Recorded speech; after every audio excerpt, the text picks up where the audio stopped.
जैन दर्शन। भारतीय दर्शन में जैन धर्म का महत्वपूर्ण स्थान है।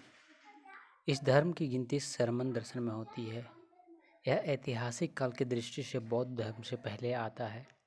दोनों ही धर्मों की स्थापना 6ठी शताब्दी में हुई। इस प्रकार ये दोनों दर्शन समकालीन हैं।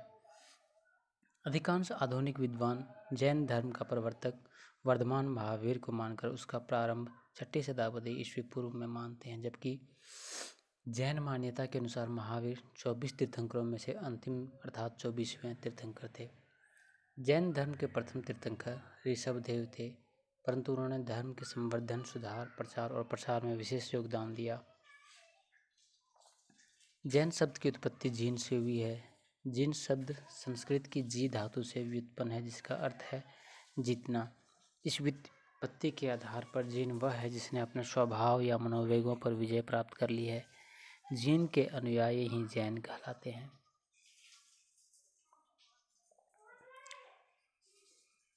जैन धर्म के अनुयायी अपने धर्म प्रचारकों को तीर्थंकर कहते हैं। तीर्थंकर सांसारिक बंधनों से मुक्त हो चुके होते हैं। इन्हें आदरणीय पुरुष भी कहा जाता है। इनके बताए मार्ग पर चलकर मनुष्य बंधन मुक्त हो जाता है। महावीर स्वामी का परिचय। महावीर स्वामी का जन्म 599 ईस्वी पूर्व में वज्जी संघ के अंतर्गत कुंडग्राम के ज्ञात्रिक क्षत्रिय राजा सिद्धार्थ के महल में हुआ। इनके बचपन का नाम वर्धमान था। इनकी माता का नाम त्रिशला था। महावीर माता पिता की मृत्युपरांत उनके साथ ही रहे। इन्होंने भी 30 वर्ष की अवस्था में ही संन्यास ले लिया और 12 वर्ष की कठोर तपस्या करके ज्ञान प्राप्त किया। तब यह महावीर या जीन कहलाए।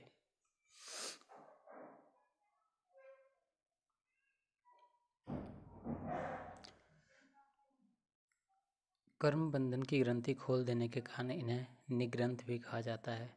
527 ईस्वी पूर्व में पावापुरी में इन्होंने देह का त्याग किया। जैन धर्म में 2 संप्रदायों का उल्लेख मिलता है, श्वेतांबर एवं दिगंबर। दोनों में मूल सिद्धांतों का भेद नहीं है और न गौण बातों को लेकर ही भेद है। भद्रबाहु के अनुयायी दिगंबर एवं स्थूलभद्र के अनुयायी श्वेतांबर कहलाए। दिगंबर संप्रदाय के अनुयायी नग्न रहते हैं। वे किसी भी प्रकार का वस्त्र धारण नहीं करते। श्वेतांबर संप्रदाय के अनुयायी सफ़ेद वस्त्र धारण करते हैं। ये कुछ उदार होते हैं।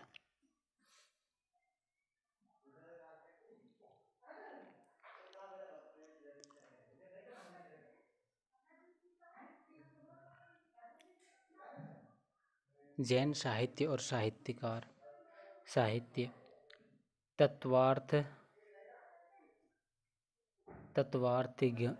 तत्वार्थधिगम, उमा स्वामी, न्यायावतार, सिद्धसेन दिवाकर, षड्दर्शन समुच्चय, हरिभद्रकृत, षड्दर्शन विचार, मेरुतुंग, पंचास्तिकायसार, कुंदाचार्य, जैन श्लोक वर्तिक, विद्यानंद, आत्मानुशासन, कुंभद्र, द्रव्य संग्रह, नेमीचंद्र, स्याद्वाद मंजरी, मल्लीसेन।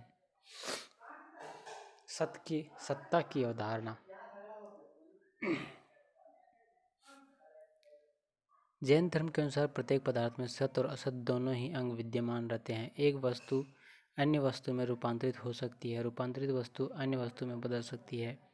जैन दर्शन उत्पाद, नाश और नित्यता से युक्त पदार्थ को सत्य मानता है। जो पदार्थ या वस्तु ऐसी नहीं है वह उसे असत मानता है। द्रव्य गुणों का आधार है। जैन दर्शन में द्रव्य को धर्मी भी कहते हैं। धर्मी उसे कहते हैं जिसमें धर्म रहता है, और दर्शनों की भाषा में धर्म गुण का पर्यायवाची है। प्रत्येक द्रव्य सदसत धर्मों का आधार होता है। उसमें कुछ ऐसे आवश्यक गुण या धर्म होते हैं जो उनकी सत्ता के लिए नितांत आवश्यक होता है। इन्हीं के आधार पर हम उन्हें तद्दत रूप में जानते और पहचानते हैं। जैन दर्शन में द्रव्य के 2 भेद किए गए हैं, आस्तिकाय और अनास्तिकाय। आस्तिकाय का अर्थ है बहुप्रदेश व्यापी और अनास्तिकाय का अर्थ है एक प्रदेश व्यापी। जैन दर्शन केवल काल को ही अनास्तिकाय या एक प्रदेश व्यापी मानता है, शेष सभी को आस्तिकाय या बहुप्रदेश व्यापी। गुण। वस्तुओं के अनंत धर्म होते हैं। धर्म किसी धर्मी का होता है। धर्म में जो लक्षण पाया जाता है उसे धर्म कहते हैं। धर्मी का दूसरा नाम द्रव्य। प्रत्येक द्रव्य में दो प्रकार के धर्म होते हैं, स्वरूप या नित्य धर्म तथा आगंतुक या परिवर्तनशील धर्म। स्वरूप धर्म में होते हैं जो द्रव्य में सदा विद्यमान रहते हैं। उदाहरण स्वरूप चैतन्य आत्मा का स्वरूप धर्म है। आगंतुक धर्म द्रव्य में सदा वर्तमान नहीं रहते, वे आते जाते हैं। जैन दर्शन में स्वरूप धर्मों को गुण कहते हैं तथा आगंतुक धर्मों को पर्याय कहते हैं। इस प्रकार द्रव्य वह है जिसमें गुण व पर्याय हो।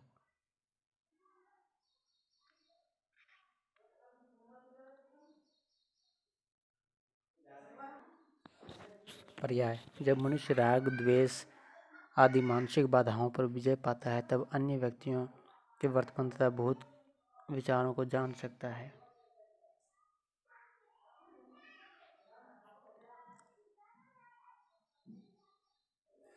ऐसे ज्ञान को मना पर्याय कहते हैं क्योंकि इससे दूसरों के मन में प्रवेश हो सकता है। जैन दर्शन के अनुसार प्रत्येक द्रव्य के दूसरे धर्म को आगंतुक या परिवर्तनशील धर्म कहते हैं। इसी आगंतुक या परिवर्तनशील धर्म को जैन दर्शन में पर्याय कहा गया है।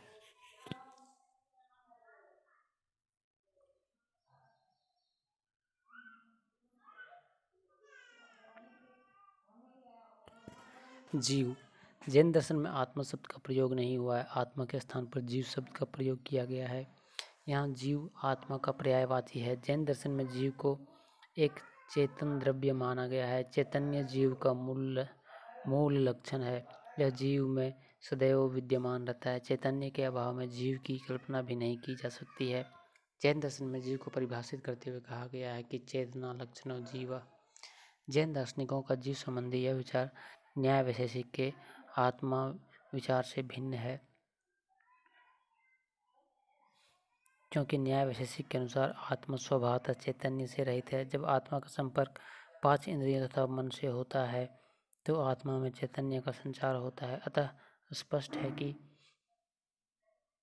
न्याय वैशेषिक में चैतन्य को आत्मा का आगंतुक गुण माना गया है, परंतु जैन दर्शन में चैतन्य को आत्मा का स्वभाव माना गया है। चैतन्य जीव में सर्वदा अनुभूति रहने के कारण जीव को प्रकाशमान का माना गया है तथा कहा गया है कि वह अपने आप को प्रकाशित करता है, साथ ही अन्य वस्तुओं को भी प्रकाशित करता है। जैन दार्शनिक जीव को नित्य मानते हैं जबकि शरीर को नाशवान। जीव और शरीर की इस विभिन्नता के अतिरिक्त दूसरी विभिन्नता यह है कि जीव आकार विहीन है जबकि शरीर आकार युक्त है। जैन दार्शनिकों के अनुसार जीव का अपना कोई आकार नहीं होता, किंतु वह जिस शरीर को धारण करता है उसी के अनुरूप आकार ग्रहण कर लेता है।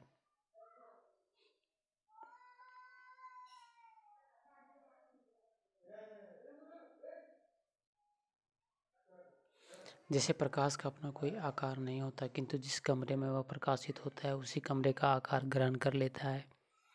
शरीर के आकार में अंतर होने के कारण जीव के भी भिन्न भिन्न आकार हो जाते हैं। जैनों का यह मत कि आत्मा का विस्तार संभव है अन्य दार्शनिकों को भी मान्य है। इस विचार को प्लेटो और अलेक्जेंडर ने भी अपनाया है। उल्लेखनीय है कि जीव के विस्तार और जड़ द्रव्य के विस्तार में भेद है। जीव का विस्तार शरीर को घेरता है, बल्कि यह शरीर के समस्त भाग में अनुभव होता है। इसके विपरीत जड़ द्रव्य स्थान को घेरता है। जहाँ पर एक जड़ द्रव्य का निवास है वहाँ पर दूसरे जड़ द्रव्य का प्रवेश पाना असंभव है।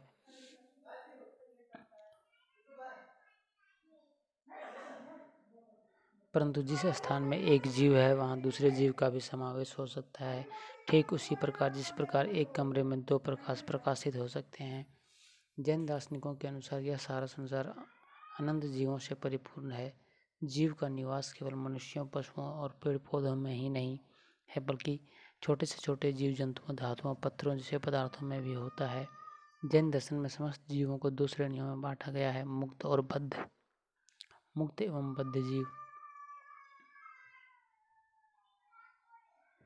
मुक्त जीव उन आत्माओं को कहा गया है जिन्होंने मोक्ष को प्राप्त कर लिया है। बद्ध जीव इसके विपरीत उन आत्माओं को कहा जाता है जो बंधनग्रस्त हैं। बद्ध जीव का विभाजन पुनः 2 प्रकार के जीवों में कहा गया है, अस्थावर और त्रस।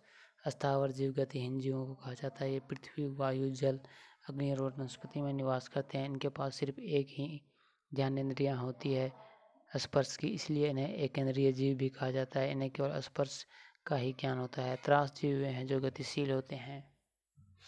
तरस जीव।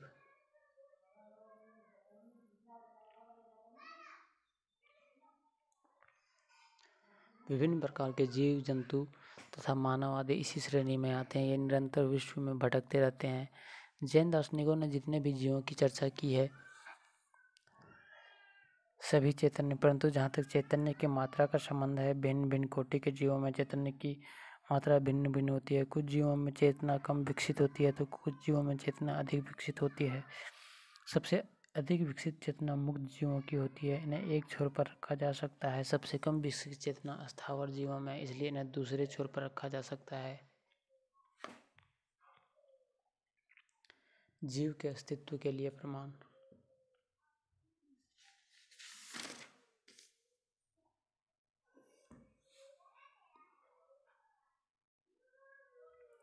जैन दर्शन में जीव के अस्तित्व के लिए निम्नलिखित प्रमाण प्रस्तुत किए गए हैं।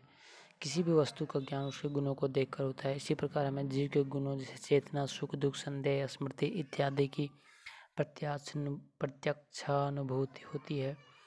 इनसे इन गुणों के आधार पर जीव का प्रत्यक्ष अनुभव हो जाता है। इस प्रकार जीव के गुणों को देखकर जीव के अस्तित्व का प्रत्यक्ष ज्ञान हो जाता है।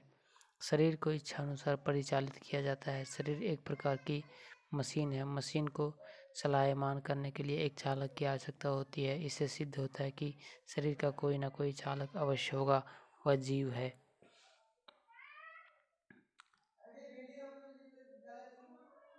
आँख, कान, नाक इत्यादि इंद्रिय ज्ञान के विभिन्न साधन हैं। इंद्रिय ज्ञान के साधन होने के फलस्वरूप अपने आप ज्ञान नहीं दे सकती है। इससे प्रमाणित होता है कि कोई न कोई सत्ता अवश्य है जो विभिन्न इंद्रियों के माध्यम से ज्ञान प्राप्त करती है। जो विभिन्न इंद्रियों के माध्यम से ज्ञान प्राप्त करती है वह सत्ता ही जीव है। प्रत्येक जड़ द्रव्य के निर्माण के लिए उपादान कारण के अतिरिक्त निमित्त कारण की भी आवश्यकता होती है। शरीर भी जड़ द्रव्य के समूह से बना है। प्रत्येक शरीर के लिए विशेष प्रकार के पुद्गल कण की आवश्यकता होती है। ये पुद्गल कण शरीर के निर्माण के लिए पर्याप्त नहीं है। इनको रूप और आकार देने के लिए निमित्त कारण की आवश्यकता होती है। वह निमित्त कारण जीव ही है। जीव की विशेषताएं। जीव की अनेक विशेषताएं हैं जो निम्न है। जीव ज्ञाता है, वह भिन्न भिन्न विषयों का ज्ञान प्राप्त करता है, परंतु स्वयं ज्ञान का विषय कभी नहीं होता। जीव करता है, वह सांसारिक कर्मों में भाग लेता है। कर्म करने में वह पूर्णतः स्वतंत्र है। वह शुभ और अशुभ कर्म से स्वयं अपने भाग्य का निर्माण कर सकता है। जैनों का जीव संबंधी यह विचार सांख्य दर्शन के आत्मा संबंधी विचार से विरोधात्मक संबंध रखता हुआ प्रतीत होता है। सांख्य दर्शन में आत्मा को अकर्ता कहा गया है। जैन दार्शनिकों के अनुसार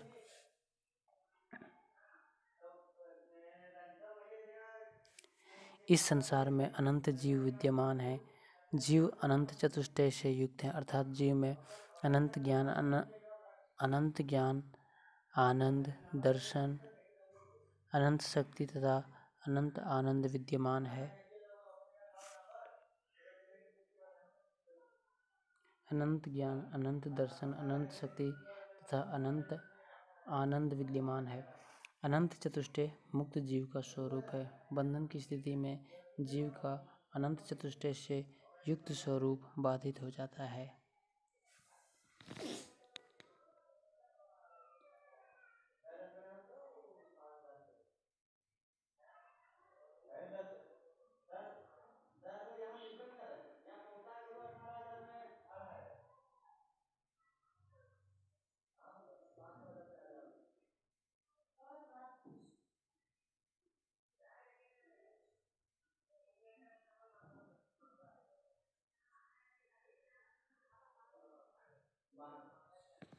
अजीव द्रव्य।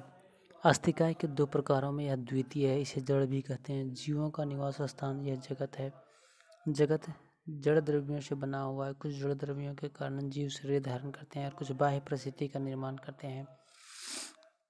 अजीव द्रव्य 5 होते हैं। इनका वर्णन निम्नलिखित है। पुद्गल,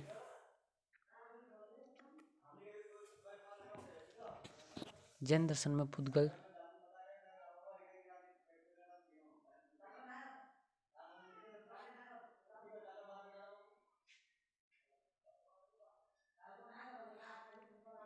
जैन दर्शन में पुद्गल जड़ तत्व या भौतिक तत्व है। तत्व रूप में पुद्गल का प्रयोग बौद्ध दर्शन में जीव के लिए आया है, किंतु जैन दर्शन में यह भौतिक तत्व के अर्थ में प्रयुक्त हुआ है। यह विश्व का भौतिक आधार है। स्पर्श, रस, गंध और वर्ण पुद्गल के गुण हैं। व्युत्पत्ति के अनुसार पुद्गल वह है जिसका संयोग और विभाग हो सके। इस परिभाषा का विश्लेषण करने पर ज्ञात होता है कि पुद्गल के दो प्रकार हैं, अनुरूप और स्कंद रूप। पुद्गल के विभाजन की अंतिम एवं सूक्ष्मतम अवस्था जो पुनः अविभाज्य हो, अनु कहलाती है।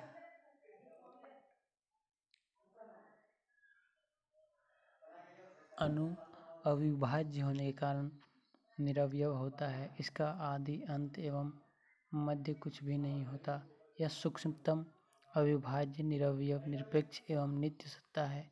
इसका न तो निर्माण होता है और न विनाश। यह स्वयं अमूर्त है। स्वयं अमूर्त होते हुए भी यह सभी मूर्त वस्तुओं का आधार है। जैन दर्शन के अनुसार अनु से पुद्गलों के स्कंध या संघात पुद्गलों का निर्माण होता है। जैन दर्शन की सृष्टि मीमांसा में विश्व का ढांचा परमाणुओं से निर्मित माना जाता है। सभी भौतिक पदार्थ जो इंद्रियों से जाने जाते हैं, साथ ही अनुभव में आने वाली सभी वस्तुएं जिनमें जीवों के शरीर, ज्ञानेंद्रिय एवं मन भी शामिल है, अणुओं से निर्मित है। दो या दो से अधिक अणुओं के संयोग से स्कंध या संघात पुद्गल उत्पन्न होते हैं। अणुओं में आकर्षण शक्ति होती है जिससे अणुओं में संयोग और वियोग होता है। पृथ्वी, जल, अग्नि और वायु स्कंद पुद्गल है और संपूर्ण जगत इन्हीं स्कंधों से निर्मित है।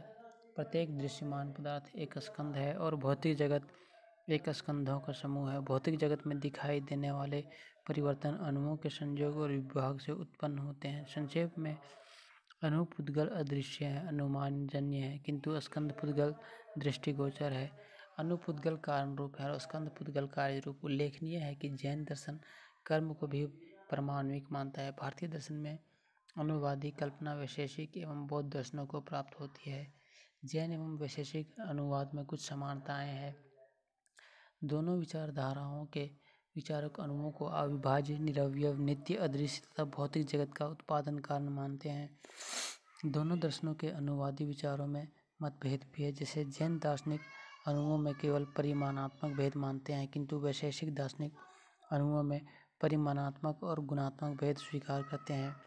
जैन दार्शनिक अणुओं के गुणों को नित्य नहीं मानते, किंतु वैशेषिक इनके गुणों को भी नित्य मानते हैं। जैन एवं बौद्ध दर्शनों के अणुओं में मुख्य अंतर यह है कि जैन दर्शन के अणु नित्य हैं, किंतु बौद्ध दर्शन में अणुओं को अस्थायी और विनाशी माना जाता है। संक्षेप में इस पुद्गल विचार के जैन दर्शन में इसका महत्वपूर्ण स्थान है।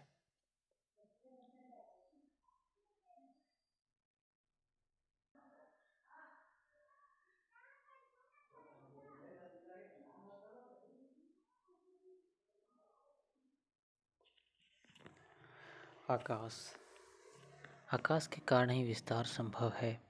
आकाश के कारण ही सभी आस्तिकाय द्रव्यों को कोई न कोई स्थान प्राप्त है। जीव, पुद्गल, धर्म व अधर्म आकाश में स्थित है। आकाश दृष्टिगोचर नहीं होता। आकाश का अस्तित्व अनुमान के कारण सिद्ध होता है। द्रव्यों का कायिक विस्तार स्थान के कारण ही हो सकता है। आकाश के बिना आस्तिकाय द्रव्यों का विस्तार सर्वथा असंभव है। द्रव्य आकाश को व्याप्त करता है। जैन दार्शनिक के अनुसार आकाश के भेद। जैन दार्शनिक आकाश के दो भेद मानते हैं। लोकाकाश, यह वह है जो जीवों तथा अन्य द्रव्यों का आवास स्थान है। इसमें सभी भौतिक जीव समाहित हैं। आलोकाकाश, यह लोकाकाश से परे है। यह अशरीरी, निष्क्रिय, शुद्ध और द्रव्य रहित है। यह शून्य है। काल, उमा स्वामी के अनुसार द्रव्यों की वर्तना क्रिया नवीनत्व या प्राचीनत्व काल के ही कारण संभव है। काल भी अदृश्य है। काल भी आकाश की भांति अनुमान पर ही आधारित है। काल के बिना कुछ भी संभव नहीं है। वर्तमान के लिए काल आवश्यक है, क्योंकि भिन्न भिन्न क्षणों में वर्तमान रहना ही वर्तना है। अवस्थाओं में परिवर्तन भी काल के बगैर संभव नहीं है। बिना काल परिवर्तन के एक ही वस्तु में दो परस्पर विरोधी गुण नहीं आ सकते। हैं। काल आस्तिकाय द्रव्य नहीं है क्योंकि इसका खंडन नहीं हो सकता। समस्त विश्व में एक ही काल युगपत है। धर्म व अधर्म आकाश एवं काल की भांति धर्म व अधर्म का अस्तित्व भी अनुमान पर आधारित है। धर्म व अधर्म के लिए क्रमशः गति और स्थिति प्रमाण है। धर्म व अधर्म के कारण ही वस्तुओं में गति संभव हो पाती है। ये दोनों ही नित्य, अमूर्त तथा गतिहीन है। दोनों ही निष्क्रिय एवं लोकाकाश से व्याप्त हैं, परंतु वे गति तथा स्थिरता के उपादान कारण हैं। धर्म केवल गतिशील द्रव्यों की गति में ही सहायक है। अधर्म द्रव्यों के स्थिर रहने में सहायक होता है। धर्म व अधर्म दोनों में परस्पर विरोध होता है। दोनों ही गति और स्थिति के उदासीन कारण हैं। धर्म व अधर्म परोक्ष साधन माने जा सकते हैं। अनेकांतवाद अनेकांतवाद जैन दर्शन का सार सिद्धांत है।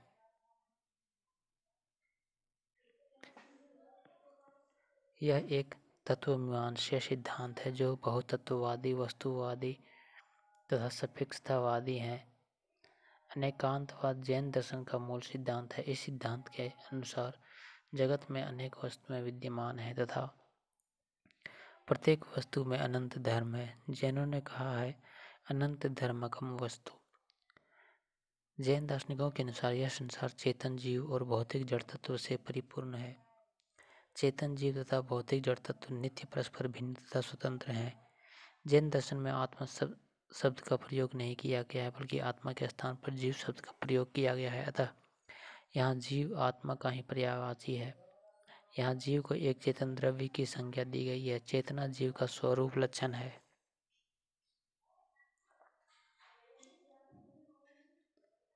जैन दर्शन में जीव को ज्ञाता, कर्ता तथा भोक्ता माना गया है। जीव की प्रमुख विशेषता यह है कि जीव जन्म नहीं लेता बल्कि शरीर धारण करता है। जीव अनेक हैं। जीव अनेक हैं।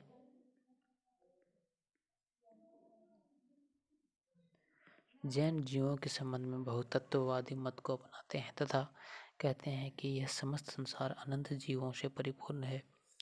जीव का विकास केवल मनुष्यों, पशुओं और पेड़ पौधों में ही नहीं है, बल्कि धातुओं और पत्थरों आदि में भी जीव पाया जाता है। जैन दार्शनिकों का जीव संबंधी यह मत सर्वात्मवाद का पोषक प्रतीत होता है। जीव के अतिरिक्त दूसरा तत्व जड़ तत्व है। इसे जैन दर्शन में पुद्गल की संज्ञा दी गई है। जड़ तत्व का ही दूसरा नाम पुद्गल है। जैन दर्शन अकेला दर्शन है जिसमें जड़ तत्व के लिए पुद्गल शब्द का प्रयोग किया गया है। इसके विपरीत सांख्य दर्शन में जड़ तत्व के लिए प्रकृति, न्याय दर्शन में परमाणु, शंकर के दर्शन में माया तथा रामानुज के दर्शन में उचित शब्द का प्रयोग किया गया है। जैन दर्शन में पुद्गल को परिभाषित करते हुए कहा गया है कि जो पूर्ण होते रहे और गलते रहे वही पुद्गल है। यहाँ पुद्गल के दो प्रमुख भेद हैं, अणु और स्कंध। पुद्गल का वह अंतिम अंश जिसे विभाजित न किया जा सके अणु कहलाता है। अनेक अणुओं से स्कंध की रचना होती है। स्कंध अणुओं का समुदाय है।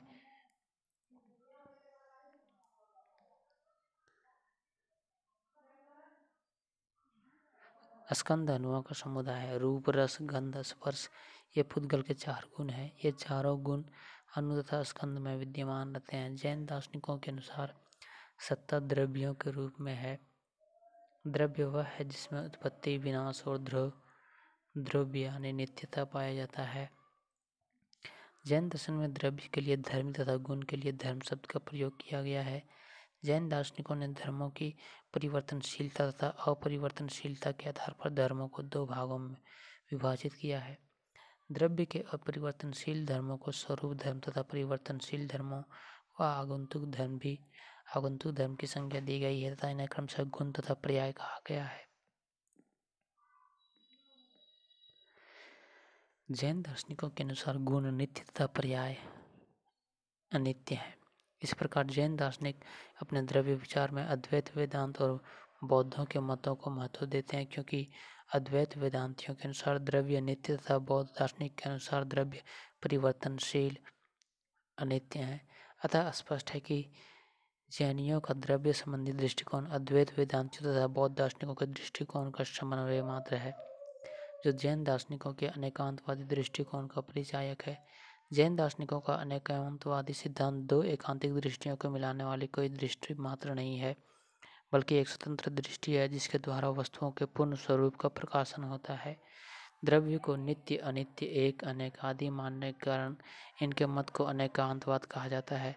यह अनेकांतवादी दृष्टिकोण जीवन में सहयोग, समन्वय तथा सहिष्णुता को बढ़ावा देता है। जैन दार्शनिकों का अनेकांतवादी सिद्धांत वास्तविकता का एक सुसंगत सिद्धांत है। अनेकांतवाद संबंधी जैन दार्शनिकों के तर्क। अनेकांतवाद के समर्थन में निम्नलिखित तर्क प्रस्तुत किए जाते हैं। हमारे दैनिक अनुभवों से यह सिद्ध होता है कि जगत में अनेक वस्तुएं विद्यमान है। विभिन्न शोधों के आधार पर जब किसी वस्तु विशेष के संदर्भ में नवीन तथ्यों का प्रकाशन होता है तो इससे यह सिद्ध होता है कि वस्तु में अनंत धर्म है।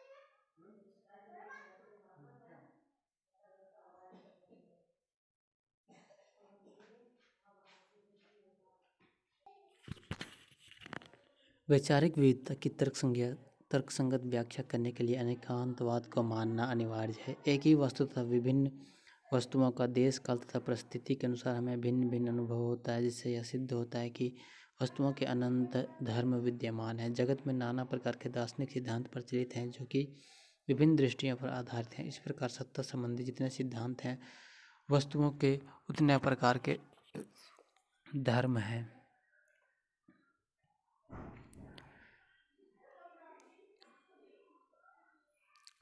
जगत में विभिन्न प्रकार के जीव जंतुओं की उपस्थिति भी द्रव्यों की विविधता को इंगित करती है। अतः उपरोक्त तर्कों के आधार पर कहा जा सकता है कि जैनियों का अनेकांतवाद वास्तविक सुसंगत थ्योरी है। स्यादवाद। जैन दार्शनिकों का मत है कि जीव अल्पज्ञ है, क्योंकि कुछ कर्म पुद्गल पूर्ण ज्ञान की प्राप्ति में बाधा उत्पन्न करते हैं। साधारण व्यक्ति सांसारिक अवस्था में जो ज्ञान प्राप्त करता है वह कर्म पुद्गलों के कारण अपूर्ण, सापेक्ष तथा एकांगी होता है।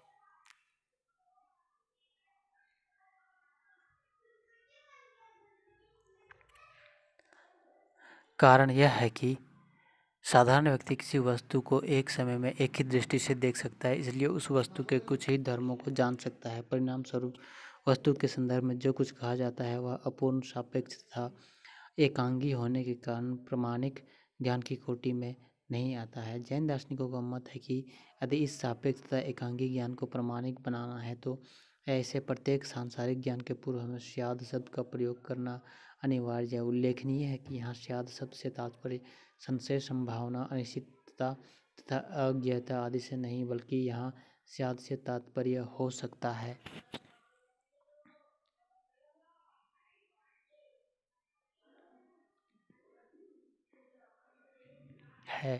जैन दार्शनिकों के अनुसार किसी वाक्य से पूर्व स्याद शब्द का प्रयोग यह संकेत करता है कि इस शब्द के साथ प्रयुक्त कथन की सत्यता संदर्भ विशेष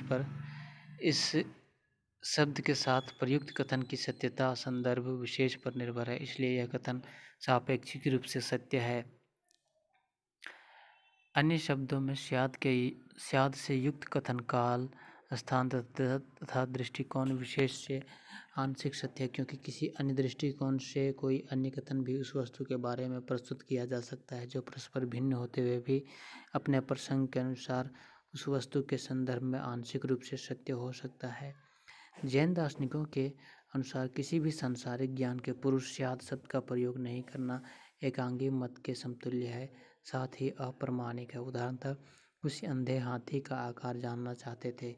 इस क्रम में किसी अंधे ने हाथी का पैर पकड़ा और कहा, हाथी स्तंभ की तरह है। अन्य अंधों ने भी हाथी के विभिन्न अंगों को प्रत्येक अंधे ने एक अंग को स्पर्श किया, जैसे पूंछ, पेट, कान आदि तथा क्रमशः रस्सी, दीवार तथा पंखे आदि के रूप में वर्णित किया। जैन दार्शनिकों के अनुसार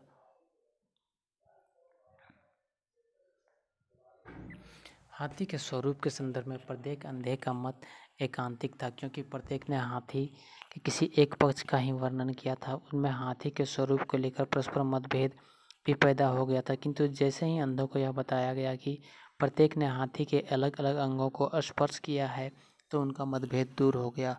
जैन दार्शनिक कहते हैं कि दार्शनिकों के बीच मतभेद का भी यही कारण है, क्योंकि वे किसी एक विषय को भिन्न भिन्न दृष्टिकोण से देखते हैं तथा उसी के अनुरूप अपना मत व्यक्त कर देते हैं और उसे ही सत्य मानने लगते हैं। जैन दार्शनिकों के अनुसार उनके ये मत एकांतिक हैं, अतः यदि दार्शनिकों को किसी विषय के संदर्भ में अपने मत को निर्दोष बनाना है अर्थात प्रामाणिकता की श्रेणी में लाना है, तो प्रत्येक दार्शनिक को अपने मत से पूर्व स्याद शब्द का प्रयोग करना अनिवार्य है, क्योंकि स्याद से युक्त मत या कथन यह संकेत करता है कि उस कथन की सत्यता संदर्भ विशेष पर निर्भर है। इसके साथ ही यह अनुमान भी कर लिया जाता है कि वस्तु में अनेक धर्म विद्यमान हैं, जिनमें से एक या कुछ धर्मों का ज्ञान ही दार्शनिक को हो पाया है, अतः वस्तु से संबंधित कथन आंशिक सत्य है। जैन दार्शनिकों का स्याद संबंधी उपरोक्त मत एक प्रकार के सापेक्षतावाद है, जिसकी मान्यता है कि हमारा समस्त ज्ञान सापेक्ष है, किंतु यह प्रत्ययवादी सापेक्षतावाद न होकर वस्तुवादी सापेक्षतावाद है, क्योंकि जैन दार्शनिकों की यह मान्यता है कि किसी वस्तु का ज्ञाता से पृथक तथा स्वतंत्र अस्तित्व है और वस्तुओं के गुण हमारे मन पर निर्भर ना हो, वस्तु पर ही निर्भर है, अर्थात वस्तु में ही रहते हैं। लेकिन जब यह कहा जाता है कि वस्तुओं के गुण वस्तु में नहीं बल्कि हमारे मन में रहते हैं, तो यह दृष्टिकोण प्रत्ययवादी सापेक्षतावाद कहलाता है। किंतु जैन दार्शनिक इस दृष्टिकोण को स्वीकार नहीं करते। वे अपनी वस्तुवादी सापेक्षतावाद के संदर्भ में मत प्रकट करते हुए कहते हैं कि वस्तु के गुण वस्तु में ही रहते हैं। इनके अनुसार हमारा कोई विचार तभी सत्य हो सकता है जब उसकी संगति बाह्य जगत में विद्यमान वस्तु में विद्यमान हो। जैनियों का यह विचार पाश्चात्य दार्शनिक जैसे पार्मेनाइड्स, प्लेटो तथा लॉक आदि से साम्यता दर्शाता है। स्यादवाद की आलोचनाएं। जैनियों ने अपने स्यादवाद संबंधी जो उपरोक्त मत प्रस्तुत किया है, उसको लेकर मुख्यतः अद्वैत वेदांतियों तथा बौद्ध दार्शनिकों ने गंभीर आपत्तियां जताई है, जिनमें से कुछ प्रमुख निम्नलिखित हैं। स्यादवाद के अंतर्गत समस्त ज्ञान को सांसारिक ज्ञान सापेक्ष मानते हैं, निरपेक्ष ज्ञान को स्वीकार नहीं करते। ऐसी स्थिति में सापेक्ष शब्द को भी तर्कतः स्वीकार नहीं किया जा सकता। शंकराचार्य ने स्यादवाद को पागलों का प्रलाप कहा है। यदि सभी सिद्धांत आंशिक सत्य हैं, तो फिर स्यादवाद भी स्वतः आंशिक सत्य ठहरता है। जैन स्यादवाद का खंडन स्वयं करते हैं। स्यादवाद की मीमांसा करते समय वे स्यादवाद को भूलकर अपने ही मत को एकमात्र सत्य घोषित करते हैं। इस प्रकार स्यादवाद का पालन वे स्वयं नहीं कर पाते हैं। केवल ज्ञान को निरपेक्ष ज्ञान कहना स्यादवाद के विरुद्ध है।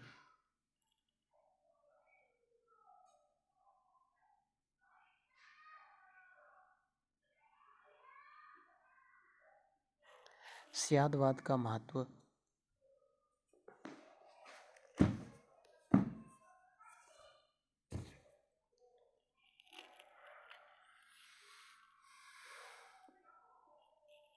स्यादवाद के विरुद्ध उठाई गई आपत्तियों के बाद भी इस सिद्धांत का अपना महत्व है, क्योंकि स्यादवाद के द्वारा जैन दार्शनिक किसी ज्ञान की सत्यता को संदर्भ विशेष के अनुसार आंशिक सत्य मानते हैं, न कि उसे पूर्ण असत्य घोषित करते हैं।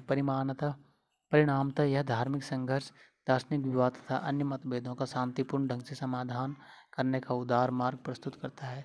स्यादवाद परस्पर सहयोग, सामंजस्य तथा समन्वय वादिता की भावना को बल प्रदान करता है। सांप्रदायिकता एवं कट्टरवादिता को दूर करने के संबंध में इसका महत्व है। यह बहुधर्मी समाज को मान्यता प्रदान करता है। स्यादवाद एक प्रकार की मानसिक अहिंसा है, जो व्यक्ति में हठवादिता को समाप्त करके उसे उदार बनाती है। फलतः दूसरे के विचारों की सत्यता को आंशिक रूप से ही सही किंतु वह सत्य मानने लगता है। नयवाद अथवा सप्तभंगिनय। जैन दर्शन में सप्तभंगिनय सिद्धांत को नयवाद भी कहा जाता है। स्यादवाद सप्तभंगिनय का आधार है। स्यादवाद के अंतर्गत जैन दार्शनिकों की मान्यता है कि साधारण व्यक्ति सांसारिक अवस्था में जो ज्ञान प्राप्त करता है, वह कर्म पुद्गलों के कारण अपूर्ण, सापेक्ष तथा एकांगी होता है। फलतः प्रामाणिक ज्ञान की कोटि में नहीं आता, क्योंकि वह अपने आंशिक सत्य होने के प्रकाशन नहीं करता। अतः यदि उस ज्ञान को प्रामाणिकता की कोटि में लाना है, तो उस ज्ञान से पूर्व स्याद शब्द का प्रयोग करना अनिवार्य है। यहाँ स्याद से आशय है हो सकता है। जैन दार्शनिकों के अनुसार सांसारिक ज्ञान से पुरुषार्थ शब्द का प्रयोग करने पर किसी वस्तु के संदर्भ में 7 न्याय या परामर्श प्राप्त होते हैं। यहाँ न्याय से तात्पर्य किसी सांसारिक ज्ञान को स्यात् शब्द का प्रयोग करके उसकी आंशिक सत्यता को अभिव्यक्त करने से है। 7 भिन्न भिन्न दृष्टिकोणों से प्राप्त 7 न्यायों को ही यहाँ सप्तभंगी न्याय कहा गया है। जैन दार्शनिकों के अनुसार सप्तभंगी न्याय 7 न्यायों का एकीकरण है, न कि उनका समन्वय। सप्तभंगी न्याय के 7 न्याय निर्णयात्मक होने के कारण आंशिक सत्य तथा सापेक्ष है। सापेक्ष तथा आंशिक सत्य होने के कारण इनसे किसी वस्तु का अनंत धर्मात्मक रूप प्रकट होता है। उल्लेखनीय है कि जहाँ पाश्चात्य दर्शन में परामर्श के 2 भेदों आस्तिवाचक तथा नास्तिवाचक को स्वीकार किया है, वहीं जैन दार्शनिक परामर्श या न्याय के 7 भेदों को स्वीकार करते हैं, जिनका वर्णन निम्नलिखित है। स्याद अस्ति, यह प्रथम परामर्श है। उदाहरणतः यदि कहा जाए कि स्याद घड़ा काला है, तो इसका अर्थ यह होगा कि किसी विशेष स्थान काल और परिस्थिति में घड़ा काला है। यह भावात्मक वाक्य है। स्याद नस्ति, यह अभावात्मक परामर्श है। घड़े के संदर्भ में अभावात्मक परामर्श इस प्रकार होना चाहिए कि स्याद घड़ा इस कमरे में नहीं है। इसका यह अर्थ नहीं है कि कमरे में कोई घड़ा नहीं है। स्याद शब्द से इस तथ्य का बोध होता है कि विशेष रूप और रंग का घड़ा किसी समय विशेष में कमरे के अंदर नहीं है। स्याद शब्द से स्थान, समय तथा रंग का बोध होता है। स्याद शब्द से यह बोध होता है कि जिस घड़े के संबंध में परामर्श हुआ वह घड़ा कमरे में उपलब्ध नहीं है। स्याद अस्ति च नास्ति च, वस्तु की सत्ता एक अन्य दृष्टिकोण से भी हो सकती है और नहीं भी हो सकती। जैसे घड़ा काला हो भी सकता है और काला नहीं भी हो सकता है। ऐसी परिस्थिति में स्याद है और स्याद नहीं है का ही प्रयोग हो सकता है। स्याद अव्यक्तव्यम, यदि किसी परामर्श पर परस्पर विरोधी गुणों के संबंध में विचार करना हो तो उसके विषय में स्याद अव्यक्तव्यम का प्रयोग होता है। काले घड़े के संबंध में कभी ऐसा भी हो सकता है जब उसके बारे में निश्चिततापूर्वक कुछ कहा ही ना जा सके कि वह काला है या लाल, अतः घड़े के संदर्भ में स्याद अव्यक्तव्यम का प्रयोग ही उचित होगा।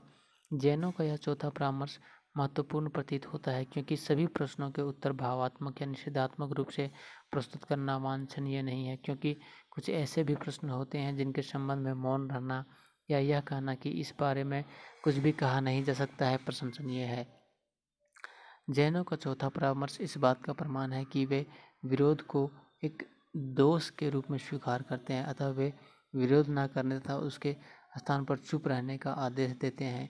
इस प्रकार जैनों का चौथा परामर्श तार्किक दृष्टि से महत्वपूर्ण प्रतीत होता है।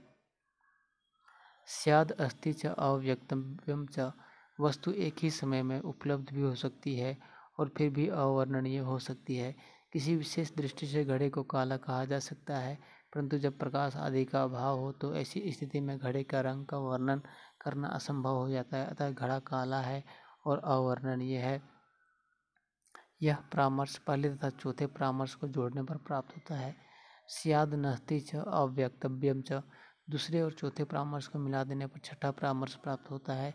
किसी विशेष दृष्टिकोण से किसी वस्तु के बारे में नहीं है कहा जा सकता है, परंतु उस वस्तु के ठीक से दिखाई ना देने पर उसके विषय में कुछ भी नहीं कहा जा सकता। जैसे घड़े के बारे में कहा जा सकता है कि वह काला नहीं है, किंतु दिखाई ही ना देने पर उसके बारे में कुछ भी नहीं कहा जा सकता है।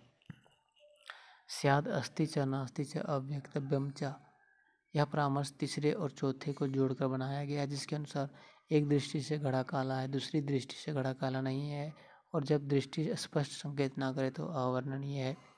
सप्तभंगी न्याय की आलोचना। सप्तभंगी न्याय के निम्नलिखित आधारों पर आलोचना की जा सकती है। सप्तभंगी न्याय के सातों न्याय बिखरे हुए मोती के समान है, क्योंकि स्यादवाद निरपेक्ष ज्ञान को स्वीकार नहीं करता तथा कहता है कि समस्त ज्ञान सापेक्ष है, किंतु समस्या यह है कि यदि निरपेक्ष को स्वीकार न किया जाए तो सापेक्ष की बात कैसे की जा सकती है। अतः निरपेक्ष ज्ञान के अभाव में सापेक्ष ज्ञान को भी स्वीकार नहीं किया जा सकता है।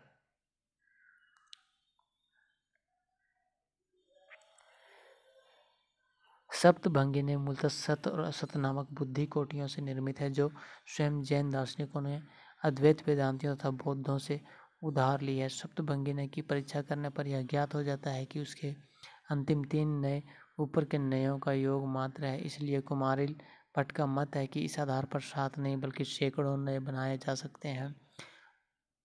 उपरोक्त आलोचना के बाद भी शब्दभंगी सिद्धांत का अपना महत्व है, क्योंकि इस सिद्धांत के माध्यम से जैन दार्शनिक किसी मत को सापेक्ष तथा आंशिक सत्य घोषित करते हैं, न कि पूर्णतः असत्य। अतः इसे स्वीकार करने पर जीवन में अनेक विवादों से बचा जा सकता है तथा जीवन में परस्पर सहयोग, सामंजस्य तथा समन्वयवादिता की भावना को बढ़ावा दिया जा सकता है। ज्ञान मीमांसा।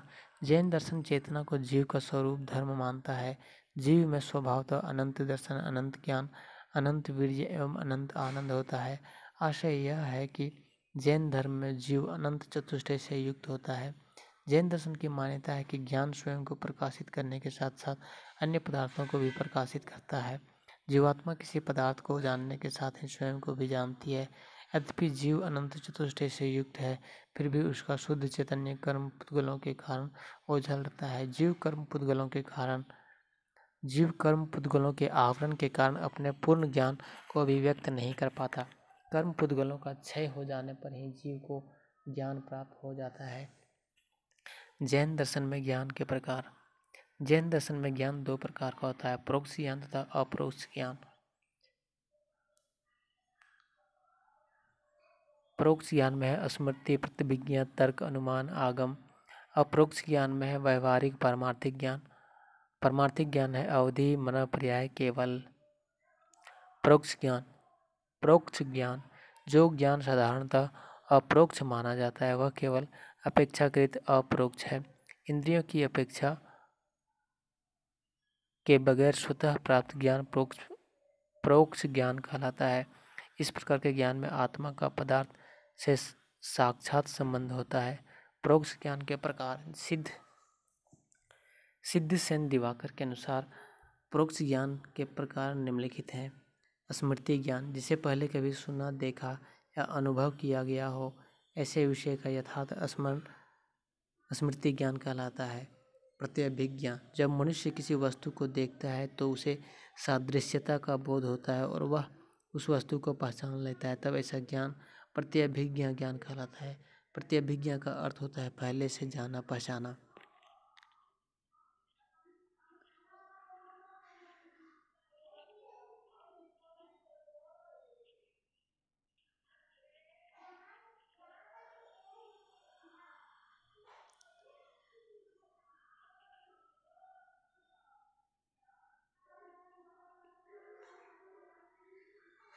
तर्क ज्ञान, तर्क के आधार पर अपनी युक्ति प्रस्तुत करना तर्क ज्ञान होता है। अनुमान, अनुमान ज्ञान, हेतु के द्वारा साध्य का ज्ञान प्राप्त करना अनुमान ज्ञान कहलाता है। आगम, आप्त पुरुषों के वचन को आगम कहलाते हैं। आप्त पुरुषों के वचन आगम कहलाते हैं। अपरोक्ष ज्ञान, जो ज्ञान इंद्रियों के माध्यम से तथा मन से उत्पन्न होता है, वह अपरोक्ष ज्ञान कहलाता है, क्योंकि इसमें आत्मा एवं वस्तुओं के बीच कोई माध्यम जैसे मन या इंद्रियां होती है। क्योंकि इसमें आत्मा एवं वस्तुओं के बीच कोई माध्यम जैसे मन या इंद्रियां होती है। अपरोक्ष ज्ञान के प्रकार। अपरोक्ष ज्ञान के 2 प्रकार होते हैं, व्यवहारिक ज्ञान, परमार्थिक ज्ञान। व्यवहारिक ज्ञान में इंद्रियों या मन के द्वारा बाह्य एवं आभ्यंतर विषयों का ज्ञान होता है। परमार्थिक अपरोक्ष ज्ञान कर्म बंधन के नष्ट होने पर प्राप्त होता है। इसमें आत्मा और ज्ञेय वस्तुओं का सीधा संबंध होता है। राग, द्वेष, मोह, माया में फंसे व्यक्ति को यह ज्ञान प्राप्त नहीं हो सकता। पारमार्थिक अपरोक्ष ज्ञान 3 प्रकार का होता है, जिसका उल्लेख निम्नलिखित है। अवधि ज्ञान, जब मनुष्य अपने कर्म को अंततः नष्ट कर लेता है तो वह एक ऐसी शक्ति प्राप्त कर लेता है जिसके द्वारा वह अत्यंत सूक्ष्म, दूरस्थ तथा अस्पष्ट द्रव्यों को भी जान सकता है। ऐसा तभी संभव है जब मनुष्य कर्म बंधन से छुटकारा पाने का सफल प्रयास करे। अवधि ज्ञान असीम ज्ञान है, इसके द्वारा सीमित ज्ञान ही प्राप्त हो सकता है, इसी कारण इसे अवधि ज्ञान कहते हैं। मनः पर्याय, जब मनुष्य राग, द्वेष, मोह, माया आदि पर विजय पा लेता है, अर्थात सभी विकारों से मुक्त हो जाता है, तब वह अन्य व्यक्तियों के वर्तमान भूत विचारों को जान सकता है। इस प्रकार का ज्ञान मनः पर्याय कहलाता है। इस प्रकार के ज्ञान से व्यक्ति दूसरे के मन को भी पढ़ने में सक्षम हो जाता है। केवल ज्ञान, ज्ञान में बाधक सभी कर्मों के नष्ट हो जाने से आत्मा शुद्ध हो जाए, अर्थात विकार रहित हो जाए तो अनंत ज्ञान प्राप्त होता है। केवल ज्ञान प्राप्त होने पर संपूर्ण ज्ञान की प्राप्ति हो जाती है। इस प्रकार का ज्ञान केवल मुक्त जीवों को ही प्राप्त होता है। यह ज्ञान देश व काल की सीमाओं से रहित होता है। इसी कारण यह ज्ञान असीम व अनंत होता है। अलौकिक ज्ञान। उपरोक्त तीनों प्रकार के ज्ञान पूर्णतः अपरोक्ष हैं। इन्हें जैन दार्शनिक अलौकिक ज्ञान भी कहते हैं। अलौकिक ज्ञान के अतिरिक्त दो प्रकार का लौकिक ज्ञान होता है, मति व श्रुति। इनकी चर्चा इस प्रकार है। मति ज्ञान। इंद्रियों व मन से प्राप्त ज्ञान को मति ज्ञान कहते हैं। इस प्रकार मति ज्ञान के अंतर्गत व्यवहारिक अपरोक्ष ज्ञान तथा अनंतर प्रत्यक्ष स्मृति प्रतिविज्ञा अनुमान आते हैं। इस प्रकार मति ज्ञान के अंतर्गत व्यवहारिक अपरोक्ष ज्ञान तथा अंतर प्रत्यभिज्ञा अनुमान आते हैं। अपरोक्ष ज्ञान को बाह्य ज्ञान भी कहते हैं तथा अंतर ज्ञान को प्रत्यक्ष स्मृति या प्रतिविज्ञा भी कहते हैं।